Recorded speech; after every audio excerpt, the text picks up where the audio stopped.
नमस्कार दोस्तों, आपका बहुत बहुत स्वागत है हमारे यूट्यूब चैनल पर। आज की वीडियो में हम करने जा रहे हैं इलाहाबाद हाई कोर्ट ARO 20 दिसंबर 2021 शिफ्ट 2 के कंप्यूटर साइंस के क्वेश्चंस। ये क्वेश्चंस बहुत ज़्यादा इंपॉर्टेंट होने वाले हैं अगर आप प्रिपेयर कर रहे हैं किसी भी एग्ज़ाम के लिए जिसमें कंप्यूटर साइंस पूछी जाती है।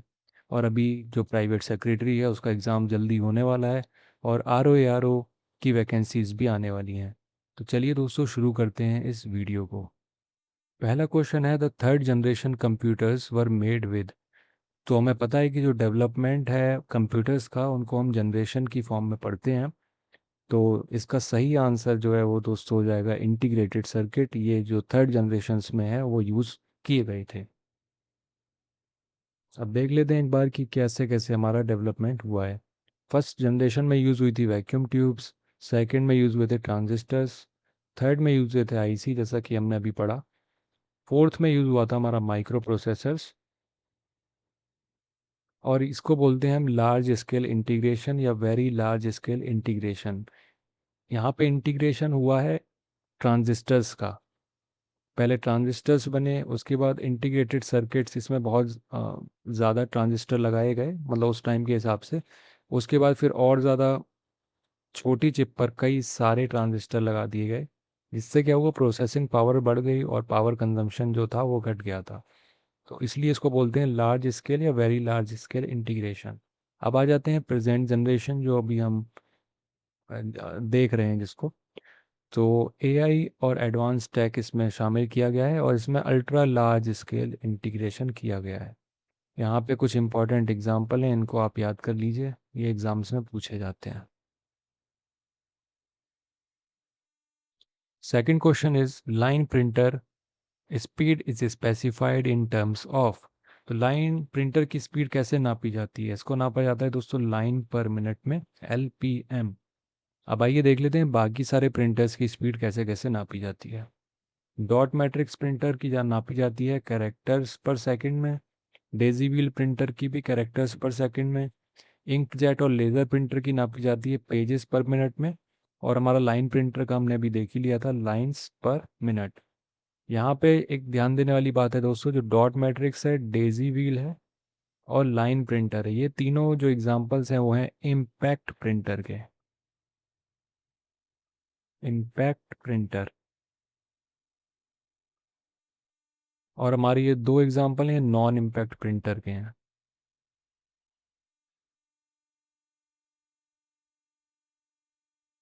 ठीक है, ये पूछता है एग्जाम्स में। थर्ड क्वेश्चन है, keyboard and dash are the example of. तो ये बहुत ज़्यादा इजी क्वेश्चन है। इसका है माउस। माउस और कीबोर्ड जो है वो इनपुट डिवाइस के एग्जांपल्स हैं। मॉनिटर हमारा विजुअल डिस्प्ले यूनिट होती है, ये है एग्जांपल आउटपुट डिवाइस का। Fourth question is the term gigabyte refers to. तो 1 गीगाबाइट में हम सबको पता है होते हैं 1024 मेगाबाइट्स। तो इसका सही आंसर हो जाएगा ऑप्शन सी। और यहाँ पे आप देख सकते हैं जो बिट होता है वो स्मॉलेस्ट यूनिट होती है डेटा की, इसमें या तो 0 आ सकता है या 1 आ सकता है। 4 बिट को कलेक्टिवली बोलते हैं निबल। एक बाइट के अंदर होती हैं 8 बिट्स और बाकी यहाँ पे आप देख सकते हैं 1 किलोबाइट 1024। ये इससे क्वेश्चन आता है कि smallest unit of data in computer is, तो बिट आंसर होता है। बाकी निबल और बाइट ये इंपॉर्टेंट है, काफ़ी बार पूछता है। फिफ्थ क्वेश्चन है, which of the following memory is used in digital camera, mobile phone and printer. इसका सही आंसर है दोस्तों फ्लैश मेमोरी। फ्लैश मेमोरी का यूज़ किया जाता है जब हमें डेटा को रीड और राइट फ्रीक्वेंटली करना होता है, तब हम फ्लैश मेमोरी को यूज़ करते हैं। ये नॉन वॉलेटाइल मेमोरी होती है, यानी पावर और वोल्टेज जब तक इसमें रहेगी या नहीं रहेगी तब भी डेटा इसमें सेव रहता है। जैसे कि मेमोरी कार्ड हम यूज़ करते हैं, पेन ड्राइव यूज़ करते हैं, मोबाइल की जो इंटरनल स्टोरेज होता है वो भी क्या है, फ्लैश मेमोरी के एग्जांपल्स हैं। तो इसका सही आंसर फ्लैश मेमोरी तो हो ही गया। स्टैटिक मेमोरी यानी रैम हो गई हमारी।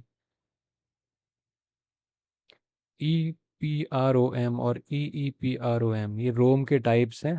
रोम हम वहाँ यूज़ करते हैं जहाँ हमें परमानेंट डेटा को स्टोर करना होता है। अब परमानेंट डेटा फ्रेमवेयर हो गया, जो बेसिक सॉफ्टवेयर होता है। बायोस हो गया। जो परमानेंट नेचर की चीज़ें होती हैं, प्रोग्राम्स होते हैं, उनको स्टोर करने के लिए हम रोम्स का यूज़ करते हैं। इसकी फुल फॉर्म आप याद कर लीजिएगा, electronically erasable programmable read only memory, और इसका होता है erasable programmable read only memory. ठीक है। अब सिक्स क्वेश्चन है, the binary number 10101 is equivalent to. तो इसको हम इस तरह से कर सकते हैं, 2 की पावर 0, 2 की पावर 1, 2 की पावर 2, 3, 4, 1, 2, 4, 8, 16। अब यहाँ पे नंबर लिख देंगे नीचे, बाइनरी वाला 10101। अब जिस बिट के ऊपर, जैसे जीरो वाली बिट जो है उसको छोड़ देंगे, उसको हम कंसीडर नहीं करेंगे। अब 1 बिट के ऊपर जो जो नंबर हैं उनको हम ऐड कर लेंगे। यानी यहाँ पे 1 ऐड होगा, 1 + 4 + 16, ये आ जाता है हमारा 21। तो 21 इसका हो गया आंसर, यानी option D. In terms of computer terminology BCD stands for. तो BCD का मतलब होता है दोस्तों बाइनरी कोडेड डेसिमल। इसका करेक्ट ऑप्शन नंबर ए इसका आंसर है।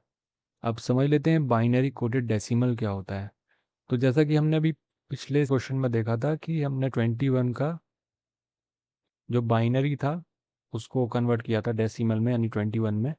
तो वो पूरा पूरा नंबर हमने कन्वर्ट करा था, जबकि बाइनरी कोडेड डेसिमल में क्या होता है, ईच डिजिट जो होती है नंबर की उसको कन्वर्ट किया जाता है बाइनरी में।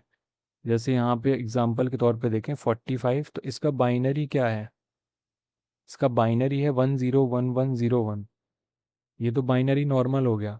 लेकिन अगर बाइनरी कोडेड डेसिमल में करेंगे तो ईच डिजिट को करेंगे। ये किसका बाइनरी है, 4 का, और ये किसका है, 45 5 का।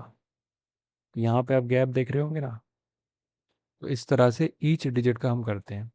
इनका यूज़ होता है कैलकुलेटर्स और डिस्प्ले वगैरह में, और जो नॉर्मल हमारा कंप्यूटर प्रोसेसिंग में यूज़ करते हैं वो बाइनरी नंबर सिस्टम को यूज़ करते हैं, BCD को यूज़ नहीं करते हैं। क्वेश्चन नंबर 8 है, पाइजैप, Microsoft Publisher, Adobe Photoshop are example of. Multimedia software, DTP, graphics software या DBMS। तो इसका सही आंसर होगा ग्राफिक्स सॉफ्टवेयर, क्योंकि इसमें हम ग्राफिक्स से डील करते हैं, इमेजेस वगैरह बनाते हैं, उनको एडिट करते हैं। तो इसका सही आंसर हो गया ग्राफिक्स सॉफ्टवेयर। अब आइए समझ लेते हैं DTP के बारे में। DTP की फुल फॉर्म होती है डेस्कटॉप पब्लिशिंग।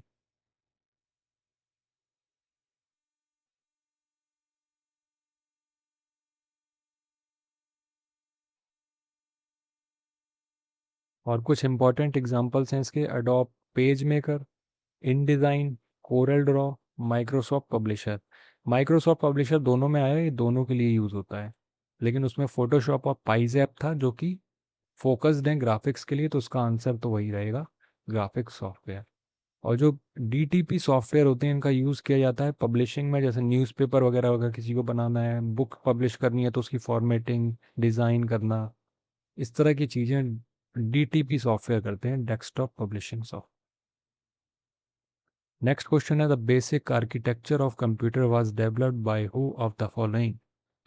तो ब्लेज पास्कल हम जानते हैं इन्होंने बनाई थी एडिंग मशीन।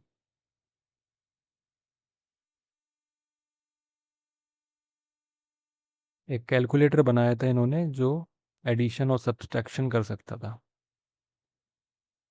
पूछा जाता है। डेनिस रिची ने डेवलप करी थी C लैंग्वेज। और गॉर्डन मूरे ने एक लॉ दिया था जिसमें उन्होंने बोला था कि जो चिप है, यानी जो प्रोसेसर है, उसके अंदर ट्रांजिस्टर की संख्या हर साल डबल हो जाएगी। ये इन्होंने एक लॉ दिया था, इसको ध्यान रखिएगा। बाद में इन्होंने बोला था कि जो ट्रांजिस्टर की संख्या है चिप पर वो हर 2 साल में डबल होगी। इसका सही आंसर होगा जॉन वॉन न्यूमैन, इन्होंने दिया था बेसिक आर्किटेक्चर ऑफ कंप्यूटर। इसमें क्या होता है, इनपुट, आउटपुट,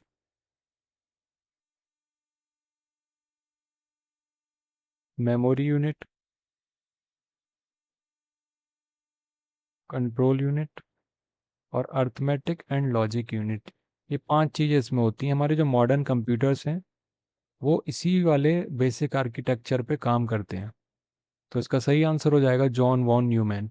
इन्होंने एक बहुत ज़्यादा इंपॉर्टेंट कॉन्सेप्ट दिया था, कॉन्सेप्ट ऑफ स्टोर्ड प्रोग्राम। इसको भी आप ध्यान रखिएगा क्योंकि ये बहुत ज़्यादा पूछा जाता है। Concept of stored program. 10th question है the dash directs the computer how to use its component. इसका आंसर हो जाएगा दोस्तों ऑपरेटिंग सिस्टम। ऑपरेटिंग सिस्टम एक मेन सिस्टम सॉफ्टवेयर होता है जो हार्डवेयर रिसोर्सेज को मैनेज और मेंटेन करता है, और वो बताता है कि किस तरह से कोऑर्डिनेशन रहना चाहिए डिवाइसेस के बीच में, रैम कितनी यूज़ होनी चाहिए, कब सीपीयू के पास कौन सा इंस्ट्रक्शंस जाना चाहिए। तो ये सारी चीज़ें जो होता है वो ऑपरेटिंग सिस्टम मैनेज करता है। इसका सही आंसर हो जाएगा ऑपरेटिंग सिस्टम। एप्लीकेशन सॉफ्टवेयर वो सॉफ्टवेयर होते हैं जो यूज़र स्पेसिफिक टास्क के लिए बनाए जाते हैं। यूटिलिटी सॉफ्टवेयर जो होते हैं वो सिस्टम स्मूथली रन करे उसको मैनेज और मेंटेन करने के लिए यूटिलिटी सॉफ्टवेयर का यूज़ होता है। 11th क्वेश्चन है which of the following is not an internal command of DOS. तो डॉस स्टैंड होता है डिस्क ऑपरेटिंग सिस्टम के लिए। इसकी कमांड्स होती हैं इंटरनल और एक्सटर्नल कमांड, जिसको यूज़ करके हम इंस्ट्रक्शंस देते हैं इस डिस्क ऑपरेटिंग सिस्टम में। तो इसका सही आंसर होगा फॉर्मेट, क्योंकि ये एक एक्सटर्नल कमांड है। बाकी जो वी आर कॉपी और वी ओ एल है ये सब इंटरनल कमांड है। वी आर कमांड यूज़ होती है एम एस डॉस का वर्जन चेक करने के लिए कि कौन सा वर्जन है इस ऑपरेटिंग सिस्टम का। कॉपी फाइल्स को कॉपी करने के लिए। वॉल्यूम जो हमारी ड्राइव है जिसमें उसका लेबल चेक करने के लिए, मतलब उसका नाम और उसका सीरियल नंबर चेक करने के लिए यूज़ होती है। जैसे मान ली सी ड्राइव है तो सी ड्राइव का नाम दिखा देगा सी ड्राइव, और उसका जो सीरियल नंबर है वो दिखा देगा। ठीक है। और यहाँ पे कुछ इंपॉर्टेंट कमांड्स हैं इंटरनल, इसको आप चेक कर लीजिए, इसको आप याद कर लीजिएगा। जो इंटरनल कमांड्स होती हैं वो हमारी मेमोरी में लोड हो जाती हैं एम एस डॉस के चलते ही, जबकि जो एक्सटर्नल कमांड्स होती हैं वो डिस्क में रहती हैं, उसको लोड करना पड़ता है। अवेलेबिलिटी की बात करें तो ये हमेशा अवेलेबल रहती हैं, क्योंकि ये रैम में लोड हो जाती हैं एम एस डॉस के रन होते ही। इनको लोड करना पड़ता है, ये फास्ट होती है स्लो होती है। इसमें से फॉर्मेट, चेक डिस्क और प्रिंट कमांड काफ़ी पूछी जाती है, तो इसको आप ध्यान रखिएगा। अगला क्वेश्चन है what is the name of the batch file that automatically runs when MS DOS is booted. तो इसका सही आंसर है auto E X C dot bat. ये फाइल अपने आप रन हो जाती है जब एमएस डॉस रन होता है। अगला क्वेश्चन है a computer program used for business application is. तो लोगों को समझ लेते हैं, लैंग्वेज ऑफ ग्राफिक्स ओरिएंटेड। ये लैंग्वेज है प्रोग्रामिंग लैंग्वेज जो बच्चों को प्रोग्रामिंग के कॉन्सेप्ट इनिशियल लेवल पे सिखाने के लिए यूज़ की जाती है। कोबोल है कॉमन बिजनेस ओरिएंटेड लैंग्वेज, यानी ये हो जाएगा हमारा सही आंसर। बेसिक एक general purpose high level programming language है जिसको हम अब कम ही यूज़ करते हैं। फॉर्ट्रैन है फॉर्मूला ट्रांसलेशन, इसका यूज़ किया जाता है साइंटिफिक रिसर्च, मैथमेटिकल रिसर्च या इसी तरह के काम करने में। अगला क्वेश्चन है the use of combination of ones and zeros is a feature of which type of computer. तो हमें पता है कि जो कंप्यूटर है वो केवल जीरो और वन की लैंग्वेज यानी बाइनरी लैंग्वेज समझता है, लेकिन जो हाई लेवल लैंग्वेज होती है वो हमारी इंग्लिश लाइक लैंग्वेज होती है या ह्यूमन रीडेबल लैंग्वेज होती है। तो हाई लेवल लैंग्वेज इसका आंसर नहीं होगा। पास्कल भी एक हाई लेवल लैंग्वेज है तो ये भी इसका आंसर नहीं होगा। कोबॉल भी एक हाई लेवल लैंग्वेज है, इसका भी ये आंसर नहीं होगा। सही आंसर होगा मशीन लैंग्वेज, क्योंकि ये कोड होती है 0 और 1 में। To restart the computer the following combination of keys is used. तो इसका सही आंसर है control Alt delete.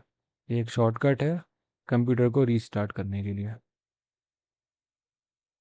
Delete plus control अगर आप दबाएंगे तो राइट साइड में जो वर्ड है वो पूरा डिलीट हो जाएगा, कर्सर के राइट में जो भी वर्ड होगा पूरा डिलीट हो जाएगा। बैक स्पेस प्लस कंट्रोल दबाने से जो लेफ्ट साइड में वर्ड होता है वो एक ही बार में पूरा डिलीट हो जाता है।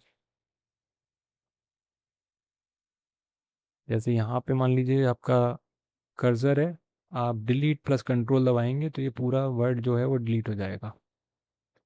जबकि विदाउट कंट्रोल दबाने पर एक एक कैरेक्टर डिलीट होता है।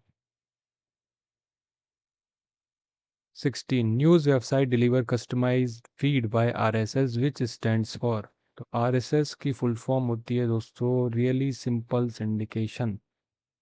आरएसएस क्या होता है, जैसे कोई वेबसाइट है, न्यूज़ वेबसाइट, ब्लॉग्स, उस पे जो अपडेट हुई है वो यूज़र्स को मिलती रहे, तो इसके लिए एक टेक्नोलॉजी बनाई गई है।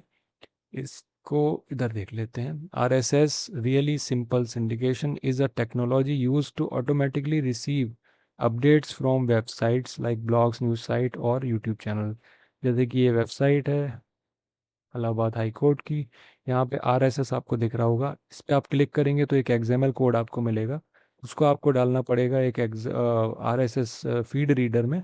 उसके बाद यहाँ पे जो भी अपडेट्स होंगी वो आपको मिलती रहेंगी। तो इस तरह से सिस्टम काम करता है।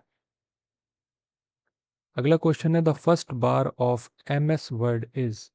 तो एम एस वर्ड में काफ़ी सारी बार्स होती हैं, लेकिन जो सबसे ऊपर होती है टाइटल बार। इसमें जो फाइल जिस पे आप काम कर रहे हैं उसका नाम होता है।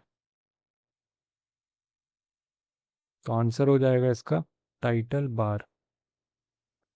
What is the default size of data type in M S S S. M S S S Microsoft का एक डेटाबेस मैनेजमेंट सिस्टम है, सॉफ्टवेयर है। तो इसमें जो डिफ़ॉल्ट साइज़ होता है डेटा टाइप का वो होता है 50। ये अभी ओल्ड वर्जन में होता था 50, अब इसका साइज़ डिफ़ॉल्ट होता है 255। लेकिन एग्ज़ाम्स में अधिकतर यही पूछा जाता है ओल्ड वाला। तो अगर 50 दिया हो तो आप 50 लगाइएगा, अगर 50 ना देके 255 दिया होगा तो इसको लगाइएगा। 19th question with reference to computer terminology Oracle is an. Oracle क्या है? ओरेकल एक कंपनी है जो सॉफ्टवेयर वगैरह बनाती है। इसका ओरेकल नाम से ही एक सॉफ्टवेयर आता है जो है RDBMS, relational database management system. तो सही आंसर हो जाएगा RDBMS।